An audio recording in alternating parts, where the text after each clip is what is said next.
Ari my name is nobody ఇవాళే release అయింది movie. చాలా మందికి తెలియదు అనుకుంటా ఇలాంటి సినిమా ఒకటి రిలీజ్ అవుతుంది అని. సో నేను చూడడానికి ఒక రీజన్ ఏంటి అంటే, ట్రైలర్ లో ఒక పాయింట్ ఇంట్రెస్టింగ్ గా అనిపించింది. అదేంటి అంటే, ఇక్కడ అందరి కోరికలు తీర్చబడును అనే కాన్సెప్ట్ చూపించారు ట్రైలర్ లో.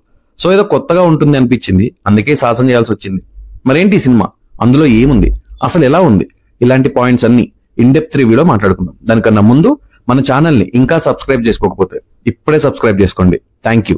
సినిమా స్టార్టింగ్ లో గురూజీ ఉంటారు. ద్వాపర యుగంలో జరిగిన ఒక కథ అని చెప్పడం స్టార్ట్ చేస్తారు. కానీ అక్కడున్న వాళ్ళు దాన్ని సినిమాటిక్ గా చెప్పమంటే అప్పుడు ప్రెసెంట్ టైం తో మ్యాచ్ చేసి చెప్తారు.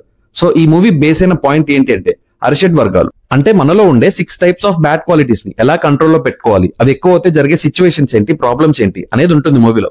అరిషడ్ వర్గాలు అనేవి 6 ఉంటాయి. అవి ఏంటి అంటే కామ, క్రోధ, లోభ, మోహ, మద, ఆశ్చర్యాలు. వీటిని కంట్రోల్ చేసుకోగలిగితే లైఫ్ బాగుంటుంది అని చెప్పడమే ఈ మూవీ పాయింట్. అయితే దీనికి వీళ్ళు 6 క్యారెక్టర్స్ ని చూస్ చేసుకుని ఒక్కొక్కరికి ఒక్కొక్కటి ఎక్స్ట్రీమ్ లో ఉంటే ఎలాంటి మెంటల్ స్టేటస్ లో ఉంటారు అనే పాయింట్ ని చూపిస్తారు. ఈ 6 క్యారెక్టర్స్ ని ప్లే చేసిన వాళ్ళు కూడా చాలా నోన్ కాస్టింగ్. సాయి కుమార్ గారు, అనసూయ, వైవహర్ష, శుభలేఖ సుధాకర్ గారు ఇలాంటి స్ట్రాంగ్ కాస్టింగ్ ఇంక్లూడ్ చేశారు. స్టార్టింగ్ లో చెప్పా కదా, ఇక్కడ అందరి కోరికలు తీర్చబడును అని. సో వీళ్ళంతా ఒక పర్సన్ దగ్గరకు వచ్చి వీళ్ళకి కావాల్సిన అతనికి చెప్తే అతను కొన్ని టాస్క్లు ఇచ్చి లిమిటెడ్ టైం పీరియడ్ లో కంప్లీట్ చేయాలి అనే కండిషన్ పెడతాడు. సో ఇలా వీళ్ళు టాస్క్లు కంప్లీట్ చేశారా, వీళ్ళకి కావాల్సింది దొరికిందా, ఈ టాస్క్లు కంప్లీట్ చేసే ప్రాసెస్ లో వీళ్ళు ఏం ఎక్స్పీరియన్స్ చేశారు, ఎలా చేంజ్ అయ్యారు, ఇదంతా rest of the story.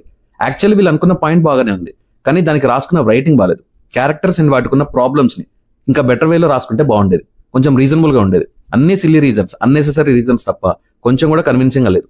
And ఒకటి ఇలాంటి స్టేట్మెంట్ ని, అన్ని కోరికలు తీర్చేస్తాను ఇలాంటి స్టేట్మెంట్ ని పబ్లిక్ డొమైన్ లో పెట్టాడు అంటే అతని ప్రీవియస్ రికార్డ్స్ ఏం చెక్ చేయకుండా బ్లైండ్ గా ఫాలో అవడం ఇంకా సిల్లీగా ఉంది. యాక్టింగ్ వైజ్ చూస్తే మెయిన్ కాస్టింగ్ అందరూ ఏదో కొంత యాక్ట్ చేయడానికి ట్రై చేశారు.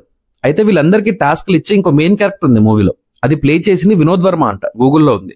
ఆయన మూవీ మొత్తంలో ఒక్క ఎక్స్ప్రెషన్ ఇస్తారేమో అని లాస్ట్ వరకు చూసా. డెడ్ ఎక్స్ప్రెషన్ తప్ప ఇంకో ఎక్స్ప్రెషన్ లేనే లేదు. ఇంకో ఎక్స్ప్రెషన్ ట్రై చేయలే కనీసం. ఎందుకు క్యాస్ట్ చేసుకున్నారో మరి నాకైతే అర్థం కాలే. ఆయన రాగానే నీరసం వస్తుంది మనకు కూడా. అండ్ ఈయన ఇచ్చే టాస్క్లు అయితే అనొద్దులే కానీ దరిద్రం. వాళ్ళే నాన్ సింక్ కోరికలు అడుగుతున్నారు అంటే దానికి ఈయన ఇచ్చే టాస్క్లు ఇంకా నాన్ సింక్ లో ఉంటాయి.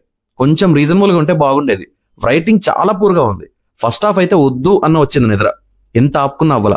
ఇక సెకండ్ హాఫ్ ఒక సాంగ్ తో స్టార్ట్ అవుతుంది, ఇది ఇంకా వర్స్ట్రా బాబు అనేలా ఉంటాయి ప్రొసీడింగ్స్. అండ్ ఈ క్యారెక్టర్స్ ని కొన్ని ఇంటర్లింక్ చేయడం, ఇలా థ్రెడ్స్ అన్ని లాస్ట్ లో ట్రై చేశారు. దీనికోసమే తీసారా ఈ సినిమా, దీనికే ఇంత లాగారా అనేలా ఉంటది.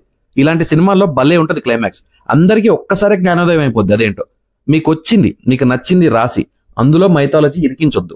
రైటింగ్ బాగున్నప్పుడు ఇంక్లూడ్ చేస్తే బెటర్. ప్రతి దానికి యూజ్ చేసి ఈ డివోషనల్ ఫీలింగ్ ని చెడగొట్టొద్దు ప్లీజ్. ఇది నా పర్సనల్ రిక్వెస్ట్. సరే నేనైతే సినిమా చూడకండి అని చెప్పను, సేవ్ యువర్ మనీ. క్లైమాక్స్ కొంచెం పర్లేదు అంతే, దానికోసం మూవీ మొత్తం భరిస్తా అంటే this movie is for you. నా రివ్యూ నచ్చితే వీడియోని లైక్ చేసి ఛానల్ని సబ్స్క్రైబ్ చేసుకోండి. Thank you for watching.